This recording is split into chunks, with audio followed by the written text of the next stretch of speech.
जय जगन्नाथ पिला माने शिक्षा सुजोग यूट्यूब चैनल आउ एक नुआ वीडियो को आपण मानकु स्वागत।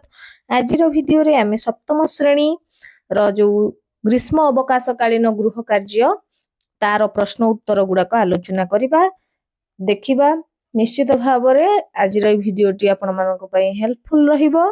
तेणु आम शिक्षा सुजोग यूट्यूब चैनल को सब्सक्राइब करंतु, लाइक करंतु, सांग मानक सहित शेयर करंतु, कमेंट बॉक्स रे निजर मतामत जणांतु। सप्तम श्रेणी भाषा विषय प्रथम प्रश्न होची माँ विषय गोटे कविता लिखिबो नहेले गल्प लिखिबो। माँ विषय गोटे कविता बा गल्प लिख। आमे गोटे कविता लिखिबा, जदि जे चाहिबे गल्प भी लिखि परिबे। रहिची माँ तुमे मोर प्रिय तारा, तुमे अछ मो जीवन सारा, तुम स्नेह मिठा धारा भरी देउछि मो मन सारा। मु कांदिले तुमे हसाओ, मो दुख को दूरे हटाओ, मोते सदा आदर कर, भल पथरे चलिबा सिखाओ मोते, तुम कथा लागे मिठा गीत, तुम सह रहिले मिले शांति और प्रीति। मो जीवनर तुमे आधार, तुमे मोर सबुठु प्रिय धन सार। माँ तुमे मोर सबु खुशी, तुम पाई मु रहे हसी, सारा जगते मिलेनी केही आउ, तुम परी माँ नाही के आउ। प्रश्न नंबर 2 रे रहिछि तुमे जानिथिबा पांचटी कविंक नाम लेखि सेमानंक रचित काव्य कविता गल्प विषय रे लेख। प्रथम रहिले कवि उपेन्द्र भंज, कवि सम्राट उपेन्द्र भंज। तांक रचित काव्य गुड़िकर ना हेउछि वैदेहीश विलास, लावण्यवती, कोटि ब्रह्मांड सुंदरी, प्रेम सुधानिधि। आहुरि मते तांकर अन्य लेखा गुड़ाक अछि। खरे रहिले गंगाधर मेहेर, काव्य तपस्विनी, प्रणय बल्लरी, कीचकबद्ध, कविता इंदुमती, उत्कल लक्ष्मी। ग राधानाथ राय, राधानाथ रायଙ୍କ रचित काव्य चिलिका, महाजात्रा, दरबार एवं तांकर कविता होछि केदार गौरी और नंदिकेश्वरी। मधुसूदन राव, घरे हेले मधुसूदन राव काव्य पुस्तक वर्णबोध, चंद्रमाला, किशोरी। कविता होची शिशु कविता, कुसुमांजलि, छंदमाला, कवितामाला। उरे रहिले रवींद्रनाथ ठाकुर, काव्य गीतांजलि, गीतिमाला। कविता होची where the mind is without fear, एकला चलो रे एटा तांकर कविता। गल्प काबुलीवाला, पोस्टमास्टर एवं छोट गल्प संभार। 3 रे एटा सरी गला जो 2 जण 5 जण कवि बा लेखकंकर लेखा काव्य कविता ए सब लिखिबा को आमे लिखि देले 5 जनंकर। परवर्ती प्रश्न ओडिशार जे कोनोसी स्वाधीनता संग्रामी जीवनी विषय रे लेख। ओडिशार जे कोनोसी स्वाधीनता संग्रामी जीवनी लिखिबा। ओडिशार जने स्वाधीनता संग्रामी हेउचंती सुभाष चंद्र बोस, तांकर जीवनी लिखिबा। सुभाष चंद्र बोस भारतर एक महान स्वाधीनता संग्रामी थिले। से 1897 मसीहा जनवरी मास के तारिख पिले माने 23 तारिख रे ओडिशार कटक जिल्लार नुआ बजार रे जन्म ग्रहण करथिले। 1897 मसीहा जनवरी मास 23 तारिख रे सुभाष चंद्र बोस जन्म ग्रहण करथिले। कोठी? कटक जिल्लार नुआ बजार रे। तांकर पितांक नाम जानकीनाथ बोस और मातांक नाम प्रभावती देवी थिला। छोट बेलु बुद्धिमान और देशप्रेमी थिले। से भारतीय जातीय कांग्रेस रे जोग देई स्वाधीनता आंदोलन रे भाग नेथिले। परे से ब्रिटिश मानक विरोध रे सशस्त्र संग्राम करबाकू ठीक कले। से आजाद हिंद फौज गठन करथिले ओ तुमे मोते रक्त दियो मु तुमको स्वाधीनता देवी बोली नारा देइथिले। से विदेश को जाई भारतर स्वाधीनता पाई समर्थन मागिथिले। 1945 मसीह तांकर मृत्यु विमान दुर्घटना रे होइथिबा कुहा जाय, किंतु एहा आजि जाय एक रहस्य होई रहिछि। सुभाष चंद्र बोस एक साहसी नेता थिले। तांकर देश प्रेम और बलिदान आम समस्तंकु प्रेरणा देइथाय। परवर्ती प्रश्न निम्नलिखित शब्द सह वाक्य गठन कर। विलंब, नंदन, कानन, अंध लौड़ी, निशाचर। शब्दर अर्थ लिखिबा ता सहित वाक्य गठन करिबा। ବିଳମ୍ବର ଅର୍ଥ ହଉଛି ଡେରି। ମୋର ଆସିବାରେ ବିଳମ୍ବ ହେବାରୁ ବାପା ମାମୁଁ ଘର ଚାଲିଗଲେ। ନେକ୍ସଟ ନନ୍ଦନ ମାନେ ପୁତ୍ର। ଶ୍ରୀକୃଷ୍ଣ ଯଶୋଦାଙ୍କର ଏକମାତ୍ର ନନ୍ଦନ ଥିଲେ। କାନନ ମାନେ ଜଙ୍ଗଲ। କାନନରେ ଅନେକ ଜୀବଜନ୍ତୁ ରୁହନ୍ତି। ଅନ୍ଧଲଉଡ଼ି କଣ? ଅସହାୟର ସହାୟ। ଏକମାତ୍ର ନାତିଟି ବୁଢୀ ମାର ଅସହାୟର ସହାୟ ଥିଲା।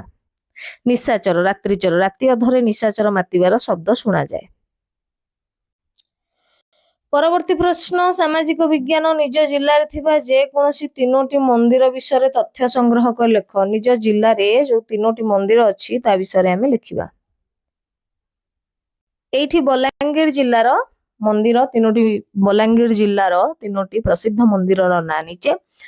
ଅନ୍ୟ ଯୋଉ ଅଞ୍ଚଳର ଯୋଉ ପିଲାମାନେ ଯୋଉ ଜିଲ୍ଲାର ସେଇ ଜିଲ୍ଲାର ପ୍ରସିଦ୍ଧ ସ୍ଥାନର ନାଁ ଲେଖିବେ। ଯେମିତି ହରିଶଙ୍କର ମନ୍ଦିର ଗନ୍ଧମାର୍ଦ୍ଦନ ପାହାଡ ତଳେ ଅବସ୍ଥିତ। ଏଠାରେ ଭଗବାନ ବିଷ୍ଣୁ ଓ ଭଗବାନ ଶିବ ଦୁହିଁଙ୍କ ପୂଜା ହୁଏ। ମନ୍ଦିର ପାଖରେ ଝରଣା ଓ ସୁନ୍ଦର ପ୍ରାକୃତିକ ପରିବେଶ ଥିବାରୁ ଏହା ଏକ ପ୍ରସିଦ୍ଧ ପର୍ଯ୍ୟଟନ ସ୍ଥଳ। ରାଣୀପୁର ଝରିଆଲ ମନ୍ଦିର। ରାଣୀପୁର ଝରିଆଲ ଏକ ପୁରାତନ ଧାର୍ମିକ ସ୍ଥାନ। ଏଠାରେ 64 ଯୋଗିନୀ ମନ୍ଦିର ବିଶେଷ ପ୍ରସିଦ୍ଧ। ଏହା ଏକ ଐତିହ୍ୟବାହୀ ସ୍ଥଳ ଯେଉଁଠାରେ ଅନେକ ପୁରାତନ ମନ୍ଦିର ଓ ପ୍ରତିମା ଦେଖିବାକୁ ମିଳେ। ନେକ୍ସଟ ପାଟଣେଶ୍ୱରୀ ମନ୍ଦିର। ପାଟଣେଶ୍ୱରୀ ମନ୍ଦିର ବଲାଙ୍ଗୀର ସହରରେ ଅବସ୍ଥିତ। ଏହା ଦେବୀ ପାଟଣେଶ୍ୱରୀଙ୍କୁ ଉପହାରିତ। ଏହି ମନ୍ଦିରକୁ ସ୍ଥାନୀୟ ଲୋକମାନେ ବହୁତ ଶ୍ରଦ୍ଧା ସହ ପୂଜା କରନ୍ତି ଏବଂ ପର୍ବପର୍ବାଣୀ ସମୟରେ ଏଠାରେ ବହୁ ଭିଡ଼ ହୁଏ। ନିଜ ଜିଲ୍ଲାରେ ଥିବା ଯେକୌଣସି 3ଟି ମନ୍ଦିର ବିଷୟରେ ତଥ୍ୟ ସଂଗ୍ରହ କରି ଲେଖିଲେ। 2 ନମ୍ବର ପ୍ରଶ୍ନ ହଉଛି ଭାରତର ସବୁଠାରୁ ବଡ଼ ପର୍ବତ ଶ୍ରେଣୀର ନାମ କଣ? ପର୍ବତ ଶ୍ରେଣୀ ମାଉଣ୍ଟେନ ରେଞ୍ଜ କୋଉଠି ଅବସ୍ଥିତ? ଏହା ସମ୍ବନ୍ଧରେ 5ଟି ମଜାଦାର ସୂଚନା ଦିଅ। ସେଇ 2 ନମ୍ବର ପ୍ରଶ୍ନର ଉତ୍ତର ପିଲେମାନେ ହଉଛି ଯେ ଭାରତର ସବୁଠାରୁ ବଡ଼ ପର୍ବତ ଶ୍ରେଣୀ ହେଉଛି ହିମାଳୟ ପର୍ବତମାଳା। କୋଉଠି ଅଛି ନା ହିମାଳୟ ପର୍ବତମାଳା ଭାରତର ଉତ୍ତର ଦିଗରେ ଅବସ୍ଥିତ ଏବଂ ଭାରତ, ନେପାଳ, ଭୁଟାନ ଓ ଚୀନ, ପାକିସ୍ତାନ ପର୍ଯ୍ୟନ୍ତ ବିସ୍ତାରିତ। ମୁଖ୍ୟ ବିଶେଷତା କଣ ରହିଛି ଏହାର? ନା ଏହା ପୃଥିବୀର ସବୁଠାରୁ ଉଚ୍ଚ ପର୍ବତମାଳା। ଏହାର ଲମ୍ବ ପ୍ରାୟ 24 କିଲୋମିଟର। ଏଠାରେ ବହୁ ଉଚ୍ଚ ଶିଖର ଯେପରିକି ମାଉଣ୍ଟ ଏଭରେଷ୍ଟ, ଗଙ୍ଗା ରହିଛି ଏବଂ ଗଙ୍ଗା, ଯମୁନା ପରି ଅନେକ ନଦୀ ହିମାଳୟରୁ ସୃଷ୍ଟି ହୋଇଛନ୍ତି। 5ଟି ମଜାଦାର ସୂଚନା କାହା ବିଷୟରେ? ହିମାଳୟ ପର୍ବତ ବିଷୟରେ ଭଲ ଭାବରେ ପିଲାମାନେ ଶୁଣିବା। ହିମାଲୟ ହେଇଯାଇଛି, ଏଟା ହିମାଳୟ ଶବ୍ଦର ଅର୍ଥ ହଉଛି ହିମର ଘର। ହିମ ମାନେ କଣ ପିଲାମାନେ? ବରଫର ଘର। ଏହାର ଜାଣିବା ଜିନିଷ ହଉଛି ଏଟା ଏବେ ବି ବଢୁଛି। ସେଇ ପର୍ବତଟା ଏବେ ବି ବଢୁଛି। ଏଠାରେ ବହୁତ ଦୁର୍ଲଭ ପ୍ରାଣୀ ଯେପରିକି ବରଫ ଚିତା ମିଳେ। ହିମାଳୟ ଭାରତକୁ ସୁମେରୁ ଅଞ୍ଚଳରୁ ଆସୁଥିବା ଥଣ୍ଡା ପବନରୁ ସୁରକ୍ଷା କରେ। ଫଳରେ ଭାରତରେ ଆମେରିକା ଆଉ ଚୀନ ପରି ଥଣ୍ଡା ଅନୁଭୂତ ହୁଏ ନାହିଁ। 9 ନମ୍ବର, ଏହା ପର୍ଯ୍ୟଟନ ଓ ତୀର୍ଥ ପାଇଁ ବହୁତ ପ୍ରସିଦ୍ଧ ସ୍ଥାନ। 3 ନମ୍ବର ପ୍ରଶ୍ନ, ଓଡ଼ିଶାରେ ଥିବା ଯେକୌଣସି 5ଟି ଦର୍ଶନୀୟ ସ୍ଥାନ ସମ୍ପର୍କରେ ସଂକ୍ଷେପରେ ଲେଖ। ଓଡ଼ିଶାର ଯେକୌଣସି 5ଟି ଦର୍ଶନୀୟ ସ୍ଥାନ ବିଷୟରେ ଲେଖିବା। ପୁରୀ ଜଗନ୍ନାଥ ମନ୍ଦିର। ଓଡ଼ିଶାର 5ଟି ଦର୍ଶନୀୟ ସ୍ଥାନର ନାଁ ହେଉଛି ପୁରୀ ଜଗନ୍ନାଥ ମନ୍ଦିର। ଏହା ଓଡ଼ିଶାର ସବୁଠାରୁ ପ୍ରସିଦ୍ଧ ମନ୍ଦିର। ଏଠାରେ ଭଗବାନ ଜଗନ୍ନାଥଙ୍କର ପୂଜା ହୁଏ। ପ୍ରତିବର୍ଷ ରଥଯାତ୍ରା ଉତ୍ସବ ଏଠାରେ ହୁଏ ଓ ଲକ୍ଷ ଲକ୍ଷ ଲେଖିବନି ଆଉ ଲକ୍ଷ ଲକ୍ଷ ଭକ୍ତ ଏଠାକୁ ଆସନ୍ତି। ନମ୍ବରଟା କୋଣାର୍କର ସୂର୍ଯ୍ୟ ମନ୍ଦିର। ଏହା ସୂର୍ଯ୍ୟଦେବଙ୍କ ପୂଜା ପାଇଁ ରହିଛି। ଏହା ରଥ ଆକାରର ଗଠନ ଅତ୍ୟନ୍ତ ସୁନ୍ଦର। ଏହା ୟୁନେସ୍କୋ ୱାର୍ଲଡ ହେରିଟେଜ ଭାବେ ପରିଚିତ। କେବେଠୁ ହେଲା ପିଲାମାନେ ଯଦି ପଚରାଯାଏ? ୟୁନେସ୍କୋ ୱାର୍ଲଡ ହେରିଟେଜ ସାଇଟ ରୂପେ କେବେଠୁ ପରିଣତ ହେଲା? 1984 ମସିହାରୁ। ଚିଲିକା ହ୍ରଦ ଏସିଆର ସବୁଠାରୁ ବଡ଼ ହ୍ରଦ। ଏସିଆର ସବୁଠାରୁ କଣ? ବଡ଼ ହ୍ରଦ। ଏଠାରେ ବହୁତ ପ୍ରବାସୀ ପକ୍ଷୀ ଆସନ୍ତି ଓ ଡଲଫିନ ଦେଖିବାକୁ ମିଳେ। ତାପରେ ଆସିଲା ଘରେ ଲିଙ୍ଗରାଜ ମନ୍ଦିର। ଏହା ଭଗବାନ ଶିବଙ୍କ ପାଇଁ ପ୍ରସିଦ୍ଧ ମନ୍ଦିର। ଏହା ଓଡ଼ିଶାର ପୁରାତନ ଓ ସୁନ୍ଦର ମନ୍ଦିର ମାନଙ୍କ ମଧ୍ୟରୁ ଗୋଟିଏ। ନେକ୍ସଟ ଶିମିଳିପାଳ। ଏହା ଏକ ପ୍ରସିଦ୍ଧ ଜାତୀୟ ଉଦ୍ୟାନ। ଏଠାରେ ବାଘ, ହାତୀ, ଅନେକ ପ୍ରକାର ପ୍ରାଣୀ ଦେଖିବାକୁ ମିଳନ୍ତି। ପ୍ରାକୃତିକ ସୌନ୍ଦର୍ଯ୍ୟ ଏହାର ବହୁତ ଆକର୍ଷଣୀୟ। ପିଲାମାନେ ଆମେ ଏଇଠି ଯୋଉ 5ଟା ନେଲେ ତାକୁ ଛାଡିକି ମଧ୍ୟ ଏକ୍ସଟ୍ରା ତୁମେ ଲେଖିପାରିବ, କୌଣସି ଅସୁବିଧା ନାହିଁ। ଏଇ 5ଟି ନ ନେଇକି ଭିନ୍ନ 5ଟି ନେଇପାରିବ, କିଛି ସେଥିରେ କୌଣସି ପ୍ରୋବ୍ଲେମ ନାହିଁ। नेक्स्ट प्रश्न 4 नंबर ग्राम और सहर जीवन तुलना करी चार्ट प्रस्तुत कर। ग्राम एवं सहर जीवन तुलनात्मक गोटे चार्ट आमे प्रस्तुत करिबा। ग्राम और सहर जीवन मध्य तुलनात्मक चार्ट।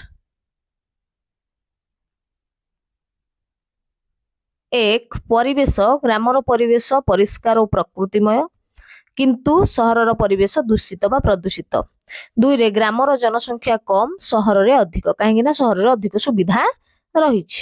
तीन जीविका कृषि और हस्तशिल्प ग्रामर कौन कर लोक मैंने बंचती कृषि और हस्तशिल्प आउ सहर रे चाकरी एवं व्यवसाय एवं कल कारखाना रे काम करती लोक मैंने। चार रे जीवन शैली पारंपरिक कोठी ग्राम रे किंतु आधुनिक मॉडर्न कोठी सहर रे।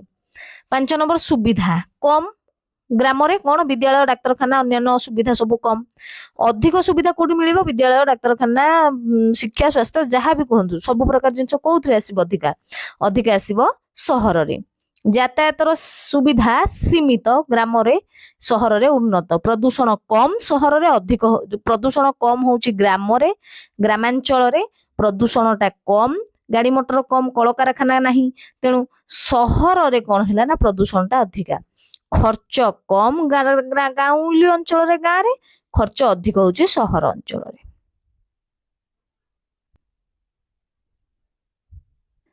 5 नंबर प्रश्न तुम अंचल रे सुनाम अर्जन करथिबा 2 जण प्रसिद्ध व्यक्ति नाम लिखि से केउ काम पई प्रसिद्ध लेख। नाम है प्रथमे सुभाष चंद्र बोस से कौन ना जड़े स्वाधीनता संग्रामी।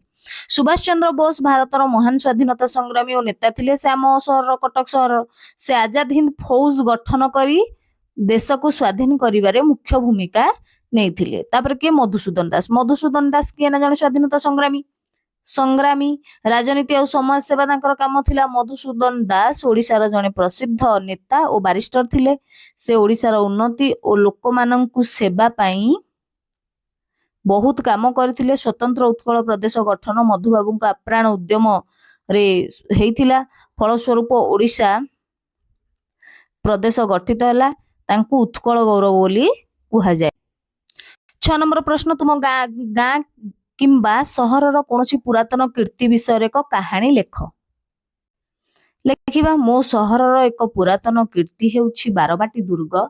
एही दुर्गटी बहु पुराना और इतिहास रे आम सहरर गौरव को बंचाई रखिछि। कहानी कौन ताकु नेगी दिने राहुल नामक एक बालक तांको दादांको सहित बारबाटी दुर्ग बुलियाउ गले। सेटरे बड़ बड़ पहाड़ पत्थर कांथ देखि से आश्चर्य है। राहुल पचारा दादा यही दुर्ग किए तैयारी कले। दादा कहले यह बहु वर्ष पूर्वे राजा माने निज राज्य को सुरक्षा करिया पई तैयारी करथिले। एठारे योद्धा माने रहुथिले और शत्रु मानक सह युद्ध करुथिले। राहुल दुर्ग भितरे बुलुथिबा बेले भाबिला जदि से समय से थांता से मध्ये एक साहसी सैनिक होई देश को सुरक्षा देउथांता। से दिन राहुल इतिहास विषय रे नुआ कथा शिखिला और पुरातन कीर्ति गुड़ी को सुरक्षा करिवार मूल्य बुझिला। एबे आसिला विज्ञान आमर जो रहिला सामाजिक विज्ञान तार प्रश्न सरीगला। विज्ञान 1 नंबर तुमे व्यवहार करुथबा ओ घर बाहर देखुथबा 10 कोटी पदार्थर नाम लिखि सेथि मध्यरु केउ गुडी प्राकृतिक और मनुष्यकृत पदार्थ लिखिबा। कोडा प्राकृतिक पदार्थ कोडा मनुष्यकृत पदार्थ को लिखिबा सूचेइबा। जिनिसर ना 2 नंबर खाइबा सोडा सह किछि लेंबु रस मिसाई परीक्षा करिबा। खाइबा सोडा रे लेंबु रस खाइबा सोडा रे पिला कोन क्षार लेंबु रसटा कोन अम्ल। घटुथिबा परिवर्तन को ध्यान पूर्वक अवलोकन कर। घरे ए परीक्षाटी करि परिबो। ए परिवर्तन कारण को निज भाषा रे वर्णना कर एवं एथिरे लेंबु रे थिबा अम्ल थिबा विषय रे कोन जणा पडुची सेटा लिखिबा। खाइबा सोडा बा बेकिंग सोडा सह लेंबु रस मिसाइले बुदबुद हेबा भली देखा जाए अर्थात फेण उठे और गैस बाहर थाए। कारण खाइबा सोडा एक क्षार एवं लेंबू रे अम्ल थाए। जेतेबेले ए दुईटी मिसे एक रासायनिक प्रतिक्रिया हुई कार्बन डाइऑक्साइड गैस बा CO2 गैस उत्पन्न हुए। ए गैस बुदबुद हुए और फेण परी देखा जाए। एथु कोन जना पड़े ना ए प्रतिक्रिया रो जना पड़े लेंबूर जो अम्ल अछि को अम्ल अछि लेंबू रे पिले माने साइट्रिक एसिड। कारण ए जो एसिडटा रहुची एटा अम्ल सह अम्ल और क्षार सह मिसिले भली गैस सृष्टि करे। ପିଲେ ମାନେ 1 ନମ୍ବର ପ୍ରଶ୍ନଟା ଛାଡି ଗଲି। ତୁମେ ବ୍ୟବହାର କରୁଥିବା ଘର ଓ ବାହାରେ ଦେଖୁଥିବା 10ଟି ପଦାର୍ଥର ନାମ ଲେଖି ସେଥି ମଧ୍ୟରୁ କେଉଁଗୁଡ଼ିକ ପ୍ରାକୃତିକ ଓ ମନୁଷ୍ୟକୃତ ପଦାର୍ଥ ଲେଖ। 1 ନମ୍ବର ପ୍ରଶ୍ନଟା ପ୍ରାକୃତିକ ପଦାର୍ଥ ମନୁଷ୍ୟକୃତ, କୋଉଟା ପ୍ରାକୃତିକ କୋଉଟା କୃତ୍ରିମ ସେଟା ଲେଖିବା, କୋଉଟା ପ୍ରକୃତି ତିଆରି କରିଛି କୋଉଟା ମଣିଷ ତିଆରି କରିଛି। ବିଜ୍ଞାନ 10ଟି ପ୍ରାକୃତିକ ପଦାର୍ଥର ନାଁ ହେଲା କଣ? ନଦୀ, ଝରଣା, ପର୍ବତ। ପ୍ରାକୃତିକ କୋଉଟା ପିଲାନି? ଯୋଉଟା ପ୍ରକୃତି ତିଆରି କରିଛି, ମଣିଷ ଦ୍ଵାରା ଯାହା ସୃଷ୍ଟି ହୋଇ ନାହିଁ। ଆଉ କଣ ରହିଲା? ଜଙ୍ଗଲ, ପଶୁ, ଆକାଶ, ସୂର୍ଯ୍ୟ, ଚନ୍ଦ୍ର, ଗ୍ରହ, ନକ୍ଷତ୍ର। ସେମିତି 10ଟି ମନୁଷ୍ୟକୃତ ପଦାର୍ଥ ଯୋଉଟା ମଣିଷ ତିଆରି କରିଛି, ପ୍ରକୃତି ଦ୍ଵାରା ହେଇନି। ବିଦ୍ୟାଳୟ, ଡାକ୍ତରଖାନା, ବ୍ୟାଙ୍କ, ନଳକୂପ, କୂପ, ପୋଖରୀ, ମନ୍ଦିର, ରାସ୍ତା, କଳକାରଖାନା, ରେଳ ଷ୍ଟେସନ ଏଗୁଡାକ। ଆଚ୍ଛା, ନେକ୍ସଟ, ତୁମ ଘରେ ମିଳୁଥିବା ବିଭିନ୍ନ ବସ୍ତୁ ଯେପରିକି ଲୁହା ଚାମଚ, ଆଲୁମିନିୟମ ପାତ୍ର, ପ୍ଲାଷ୍ଟିକ ବୋତଲ, କାଠ, କାଗଜ, କାଚ ଇତ୍ୟାଦି ମଧ୍ୟରୁ 10ଟି ବସ୍ତୁର ତାଲିକା ପ୍ରସ୍ତୁତ କର। ସେଗୁଡ଼ିକ ମଧ୍ୟରୁ ଧାତୁ ଅଧାତୁ ଭାବେ ବର୍ଗୀକୃତ କର ଏବଂ ସେଥିମଧ୍ୟରୁ କେଉଁଗୁଡ଼ିକ ବିଦ୍ୟୁତ ପରିବାହକ ତାହା ଚିହ୍ନଟ କରି ବର୍ଣ୍ଣନା କର। ଜିନିଷର ନାମ, ଧାତୁ ଅଧାତୁ, ବିଦ୍ୟୁତ ପରିବହନ। ଲୁହା ଚାମଚ ଧାତୁ ବିଦ୍ୟୁତ ପରିବହନ କରିପାରେ। ପିଲାମାନେ ଧାତୁ ଆଉ ଅଧାତୁ କେମିତି ଚିହ୍ନିବା? ଯୋଉଟା ଧାତୁ ସେଗୁଡାକୁ ସଫା କଲେ ସେଟା କଣ ହୁଏ? ଚକ ଚକ ଦେଖାଯାଏ। ଅଧାତୁ ଗୁଡା ଚକ ଚକ କରେନି। ଧାତୁକୁ ପିଟିଲେ ତାହା କଣ ହୁଏ? ତାହା କଣ ହୁଏ? ତାହା ନମନୀୟ, ତାକୁ ପିଟିକି ବିଭିନ୍ନ ରୂପ ଦେଇ ହବ, କିନ୍ତୁ ଅଧାତୁର ସେଟା କରିହବନି, କାରଣ ଅଧାତୁ ହଉଛି ଭଙ୍ଗୁର, ସେ ଭାଙ୍ଗିଯିବ।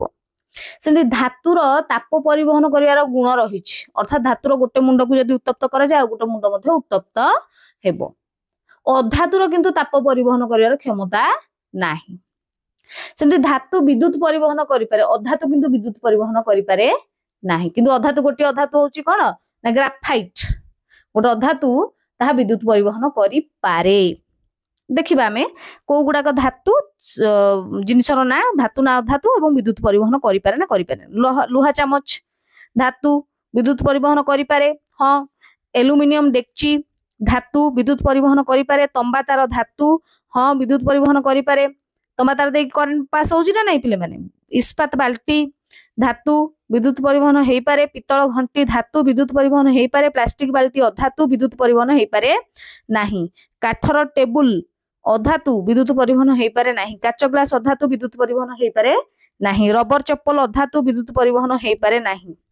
କାଗଜ ଅଧାତୁ ବିଦ୍ୟୁତ ପରିବହନ ହେଇପାରେ ନାହିଁ। 4 ନମ୍ବର ପ୍ରଶ୍ନ ହଉଛି ତୁମ ଆଖପାଖରେ ବିଭିନ୍ନ ପତ୍ର ସଂଗ୍ରହ କରି ତୁମ ଖାତାରେ ଅଠା ସାହାଯ୍ୟରେ ଲଗାଓ। ପ୍ରତ୍ୟେକ ଚିତ୍ର ତଳେ ଏହାର ନାମ ଲେଖିବ। ପିଲାମାନେ ବିଭିନ୍ନ ପ୍ରକାର ନିଜ ଚାରି ପାଖରେ, ନିଜ ଘର ଚାରି ପାଖରେ ମିଳୁଥିବା ବିଭିନ୍ନ ପ୍ରକାର ପତ୍ର ସଂଗ୍ରହ କରିବ, ଅଠା ଦେଇ ଖାତାରେ ଲଗେଇବ ଏବଂ ତାର ନାଁଟାକୁ ତଳେ ଲେଖିବ।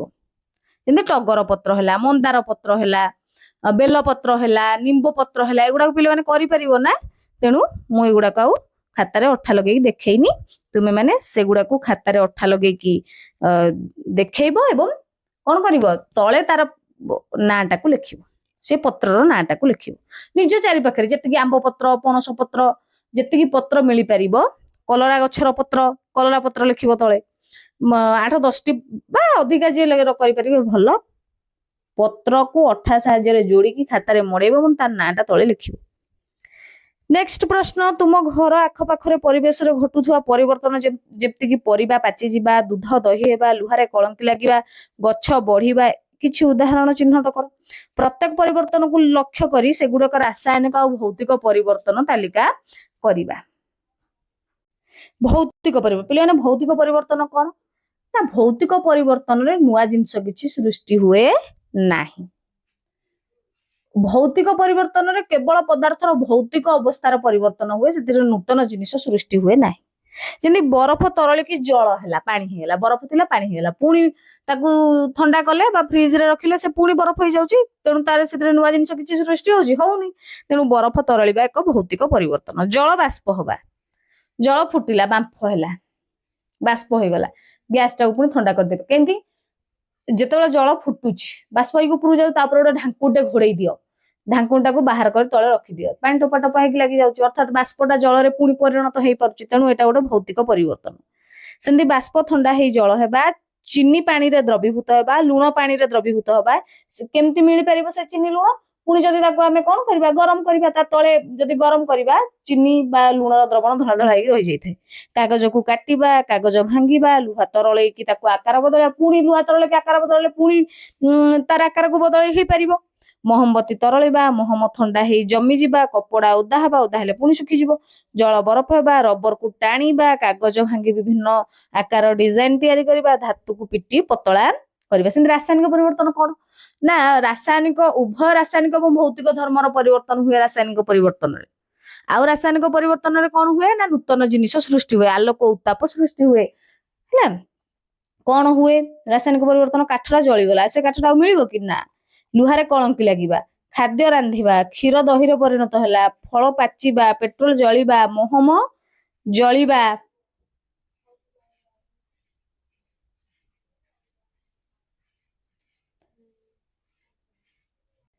ନେକ୍ସଟ ଖାଦ୍ୟ ହଜମ ହବା, ବାଣ ଫୁଟିବା, ଆଲୋକ ଶ୍ଲେଷଣ ପ୍ରକ୍ରିୟା, ଅମ୍ଳ କ୍ଷାର ମିଶି ଲବଣ ହେବା, କ୍ଷୀରରୁ ଛେନା ତିଆରି କରିବା, ପାଉରୁଟିରେ ଫିମ୍ପି ମାରିବା, କୋଇଲା ଜଳିବା, ଏସବୁ ହଉଛି କଣ ନା ରାସାୟନିକ ପରିବର୍ତ୍ତନ।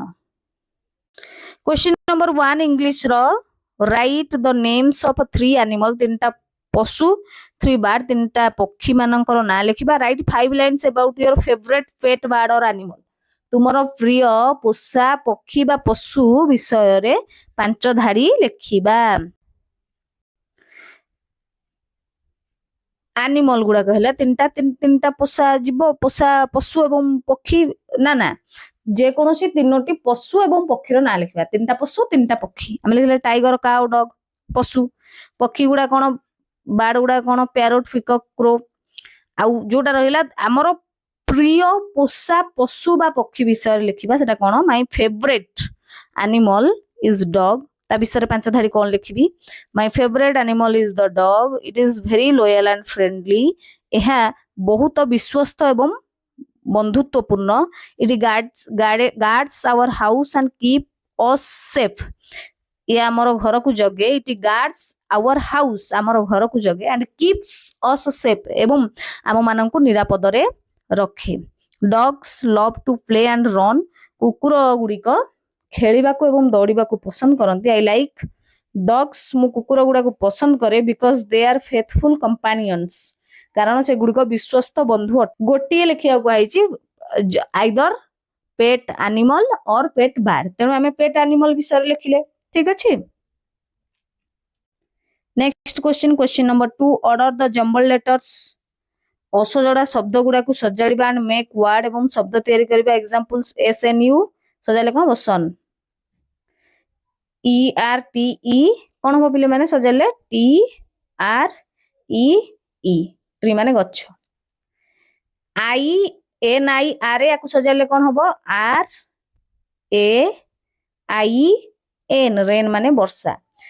NUR सजाले कौन हम, RUN, रन माने होची दौड़िबा। RECA सजाले कौन हम, केयर। CARE, तबरे TILG सजाले कौन हम, TILG सजाले कौन हम, LIGHT, लाइट। सेमती RPOE सजाले कौन हम, रोप, ROPE। YAD सजाले कौन हम, DAY। KOOB को सजाले कौन हम, बुक, BOOK। एटा RTUCONY सजाले कौन हम, country,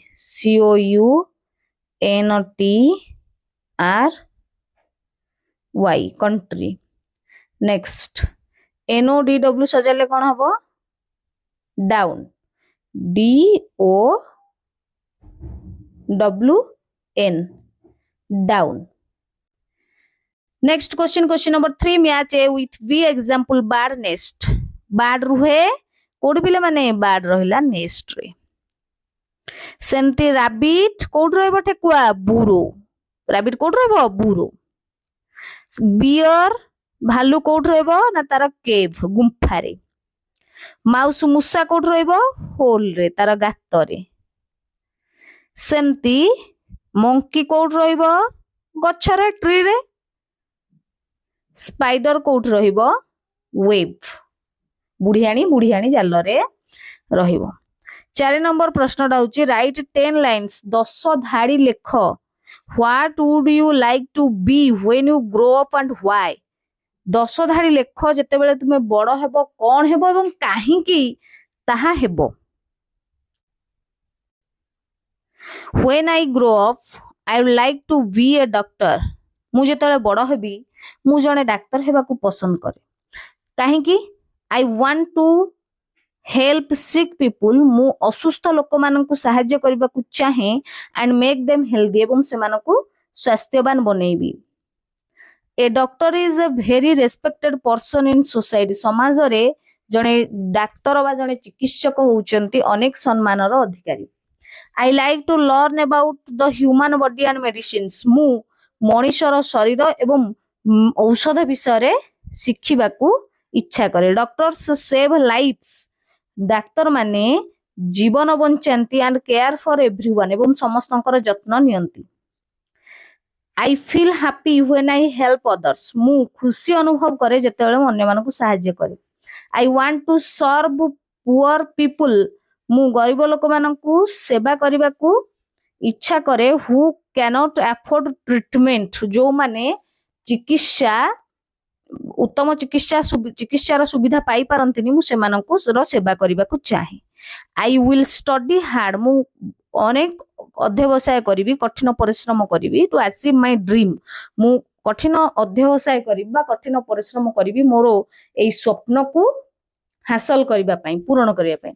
Being a doctor will make me responsible and kind. ଜଣେ ଡାକ୍ତର ଭାବରେ ମତେ ଏଇ ଡାକ୍ତର ହବାଟା ମତେ କଣ କରିବ? ଜଣେ ଦାୟିତ୍ୱବାନ ଏବଂ ଦୟାଳୁ କରିବ। That is why I want to become a doctor in the future. ସେଇଥିପାଇଁ ମୁଁ ଭବିଷ୍ୟତରେ ଜଣେ ଡାକ୍ତର ହେବା ପାଇଁ ଇଚ୍ଛା କରେ। Next question, write 10 lines. What would you like to? Question number 5, refer question number 3 and use 10 words to write 10 sentence. 10ଟା ବାକ୍ୟ ଲେଖିବା, 10ଟା ଶବ୍ଦକୁ ବ୍ୟବହାର କରିକି। Refer to question number 3. Question number 3 ଆକୁ ଏଇ ଯୋଉ bird nest ଆକୁ ଯୋଡ଼ିକି ଗୋଟେ କଣ କରିବା? ବାକ୍ୟ ଗଠନ କରିବା। Birds live in their nest. ପକ୍ଷୀମାନେ ତାଙ୍କର ବସାରେ ରୁହନ୍ତି। bird ଆଉ nest ନେଲେ। A rabbit lives in a burrow underground. rabbit burrow, ଠେକୁଆ କୋଉଠି ରୁହେ? ନା ମାଟି ତଳେ। ଠେକୁଆ a burrow, a rabbit lives in a burrow underground. rabbit ଠେକୁଆ ଯୋଉଠି ରୁହେ ତାକୁ burrow ବୋଲି କୁହନ୍ତି। The bear lives in a cave. ଭାଲୁ ତାର ଗୁମ୍ଫାରେ ରୁହେ। The mouse ran into hole. ମୂଷା ତା ଗାତକୁ ଦୌଡ଼ିଲା। The monkey lives in a tree. ମାଙ୍କଡ ଗଛରେ ରୁହେ। The spider spins a web. ବୁଢିଆଣୀ ଜାଲ ବୁଣେ। ପରବର୍ତ୍ତୀ ପ୍ରଶ୍ନ, ନିମ୍ନ ଦିଆଯାଇଥିବା ସଂଖ୍ୟା ଗୁଡ଼ିକୁ ଭାରତୀୟ ସ୍ଥାନୀୟ ମାନ ଅନୁସାରେ ପଢ ଓ ସେଗୁଡ଼ିକର ସଂଖ୍ୟା ନାମ ଉଭୟ ଭାରତୀୟ ଓ ଆମେରିକୀୟ ପ୍ରଣାଳୀରେ ଲେଖିବା। ପିଲାମାନେ ସେ ଯୋଉ ପ୍ରଶ୍ନ ଦେଇଥିଲା, ପ୍ରଥମେ ଆମେ ଭାରତୀୟ ସଂଖ୍ୟା ଲିଖନ ପଦ୍ଧତି ପ୍ରଣାଳୀ ଦେଖିବା, ତାପରେ ଆମେରିକୀୟ ପ୍ରଣାଳୀ ଦେଖିବା। ପିଲାମାନେ ଯୋଉ କମା ଦଉ, ଆମେ କାହିଁକି କମା ଦଉ? ନା କମା ଦେଲେ ସହଜରେ ପଢିବ। ଭାରତୀୟ ପ୍ରଣାଳୀରେ କମା ଦବାର ନିୟମ କଣ? ପ୍ରଥମେ ଶେଷ ଆଡୁ ଏଇ ଯୋଉ ଡାହାଣରୁ ବାଁକୁ ଯିବା, କମା ଦବା 3ଟି, ତାପରେ 2ଟି, ତାପରେ 2ଟି, ତାପରେ 2ଟି, ଏଇଭଳିଆ ଅଙ୍କ କରିକି କମା ଦବା। କିନ୍ତୁ ଆମେରିକୀୟ ପ୍ରଣାଳୀରେ କଣ ହବ? ନା ଡାହାଣ ପଟୁ ବାମ ପଟକୁ 3ଟି, 3ଟି, 3ଟି, ସେ ଗୋଟେ ୟୁନିଫର୍ମିଟି ବଜେଇଛି ରଖିଛି ଆଉ 3 3 3 3 କରିକି କମା ଦବା। ହେଲା, ଠିକ ଅଛି। ଆଚ୍ଛା, ଏବେ ଭାରତୀୟ ପ୍ରଣାଳୀ ପ୍ରଥମେ ଦେଖିଦବା। ଏଠି ଯୋଉ ଲେଖା ହେଇଛି ସଂଖ୍ୟାଟା ନା କଣ? ନା 3 ନିୟୁତ 2,18,796। ଏଇଟା ହଉଛି ଏକକ, ଦଶକ, ଶତକ, ହଜାର, ଐତ୍ୱ, ଲକ୍ଷ, ନିୟୁତ। 3 ନିୟୁତ 2,18,796। ନେକ୍ସଟ, ତାପରେ କେତେ ଲେଖା ହେଇଛି? ଏଇଟା ଏକକ, ଦଶକ, ଶତକ, ହଜାର, ଐତ୍ୱ, ଲକ୍ଷ, ନିୟୁତ, କୋଟି। କଣ ହେଲା ଏଟା ତାହେଲେ? कोटी घर रे कि अछि देखो पिले माने आमे प्रथमे 3टा तापरे 2टा तापरे 2टा तापरे 2टा नै कि कमा देछि कोन पढिबाटा को 12,98,600,009 सेमती सी नंबरटा आमे कोन पढिबा ना 76,58,909 तापर केते पढिया 5,43,09,98,004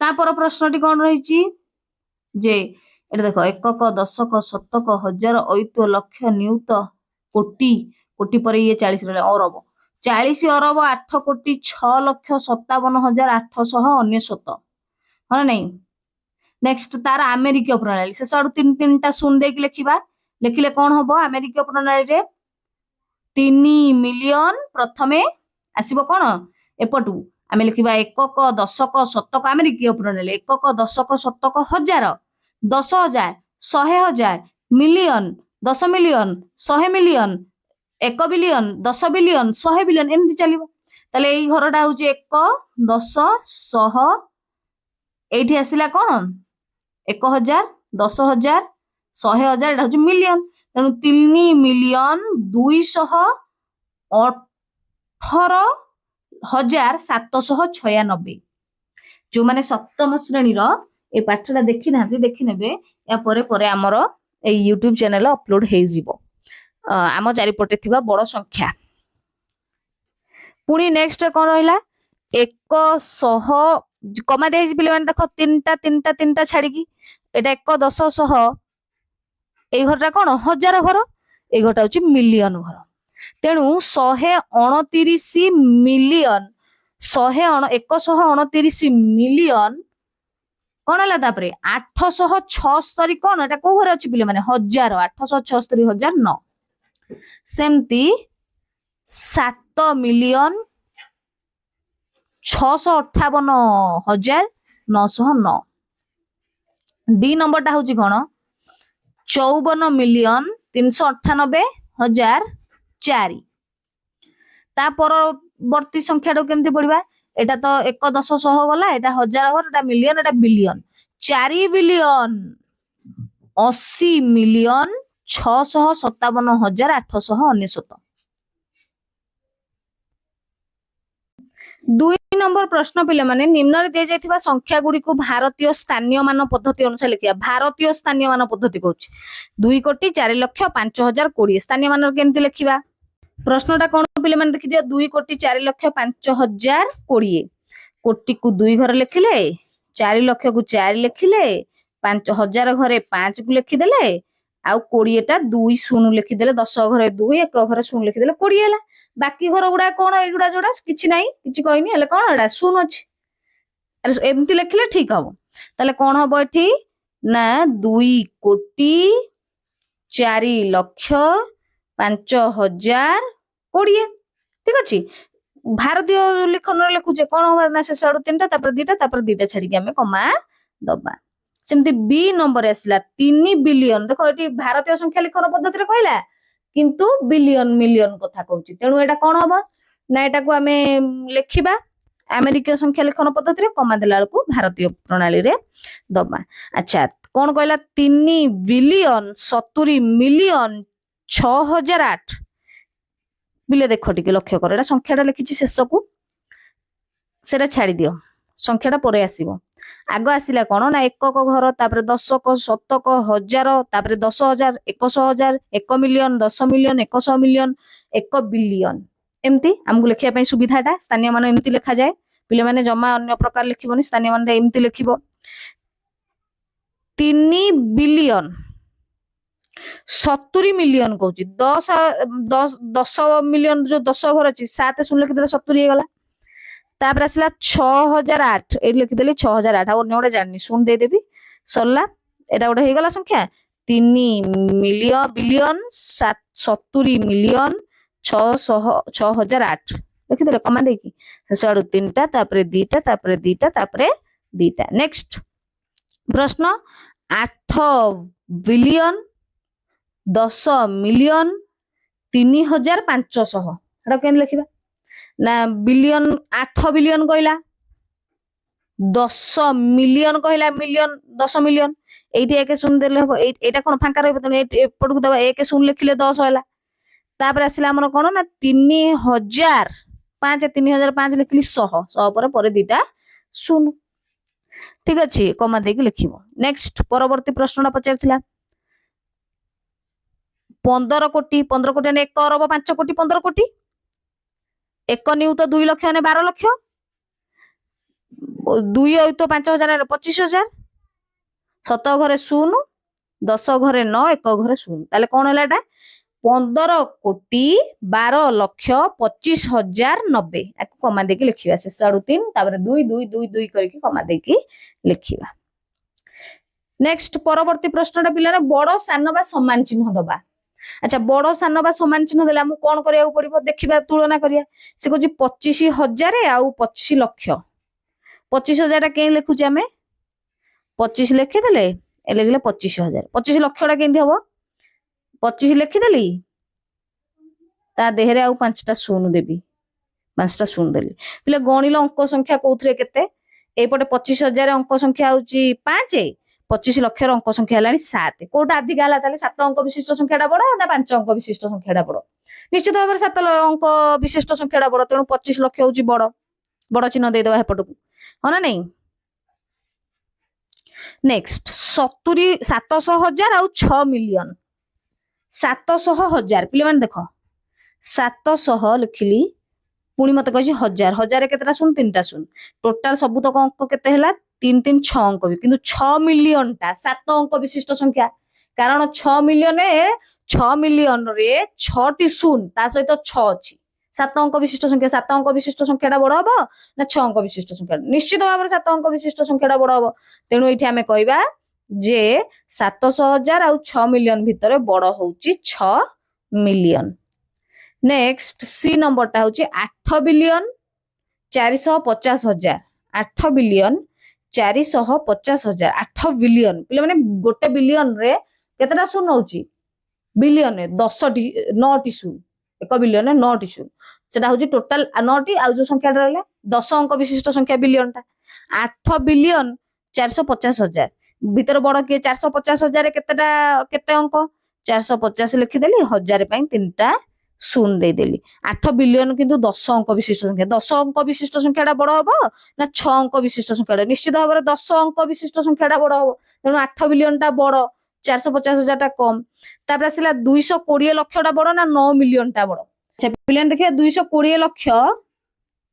220 ଲକ୍ଷ ଆଉ 9 ମିଲିୟନ ମଧ୍ୟରେ ବଡ କିଏ 220 ଲକ୍ଷ ପିଲାମାନେ 1 ମିଲିୟନ ଅଛି ଆଚ୍ଛା ଠିକ ଅଛି ତେଣୁ ମିଲିୟନ ରେ ହଉଛି 6ଟା ଶୂନ 9 ମିଲିୟନ କେତେଟା ଶୂନ ଦେଇଦେବି 6ଟା ଶୂନ ଟୋଟାଲ 7 ଅଙ୍କ ବିଶିଷ୍ଟ ସଂଖ୍ୟା 220 ଲକ୍ଷରେ 220 ଲେଖିଲା ପରେ ଆଉ ଦେବି କେତେଟା ଶୂନ 5ଟା ଶୂନ ତେଣୁ 1 2 3 4 5 6 7 8 ଅଙ୍କ ବିଶିଷ୍ଟ ସଂଖ୍ୟାଟା ବଡ ହେଲାଣି ନା 7 ଅଙ୍କ ବିଶିଷ୍ଟ ସଂଖ୍ୟାଟା ବଡ ହେଲାଣି ନିଶ୍ଚିତ ଭାବରେ 8 ଅଙ୍କ ବିଶିଷ୍ଟ ସଂଖ୍ୟାଟା ବଡ ତାହେଲେ 8 ଅଙ୍କ ବିଶିଷ୍ଟ ସଂଖ୍ୟାଟା କିଏ ନା 220 ଲକ୍ଷ 220 ଲକ୍ଷଟା 8 ଅଙ୍କ ବିଶିଷ୍ଟ ସଂଖ୍ୟା ତେଣୁ ଏ ବଡ 220 ଲକ୍ଷ ଏବଂ 9 ମିଲିୟନ ମଧ୍ୟରେ ତୁଳନା କଲେ 220 ଲକ୍ଷଟା ବଡ ହବ ପିଲାମାନେ ଏଠି ଆମର ସପ୍ତମ ଶ୍ରେଣୀର ଗ୍ରୀଷ୍ମ ଅବକାଶ କାଳୀନ ଶିକ୍ଷା ସମସ୍ତ ପ୍ରଶ୍ନକୁ ଆମେ ଆଲୋଚନା କରିଦେଲେ এই ଗୋଟିଏ ଭିଡିଓରେ ପୂର୍ବରୁ ଆମେ ମାନେ ସମସ୍ତ ଶ୍ରେଣୀର ଗ୍ରୀଷ୍ମ ଅବକାଶ କାଳୀନ ଶିକ୍ଷା ଆଣି ସାରିଛେ କେବଳ ଶିଶୁ ବାଟିକା ପ୍ରଥମ ଏବଂ ଦ୍ୱିତୀୟର ଆସି ନାହିଁ ଅନ୍ୟ ସବୁ ଶ୍ରେଣୀର ଆସି ସାରିଛି ତେଣୁ ଯୋଉମାନଙ୍କର ଯାହା ଆବଶ୍ୟକ ରହିଛି ଚ୍ୟାନେଲ ପେଜକୁ ଯାଇକି ଦେଖିପାରିବେ ଭିଡିଓଟିକୁ ଭଲ ଲାଗିଥିଲେ ଲାଇକ୍ କରିବେ ସାଙ୍ଗମାନଙ୍କ ସହିତ ସେୟାର କରିବେ ସବସ୍କ୍ରାଇବ କରିବେ କମେଣ୍ଟ ବକ୍ସରେ ନିଜର ମତାମତ ଜଣାଇବେ ରହୁଛି ଧନ୍ୟବାଦ।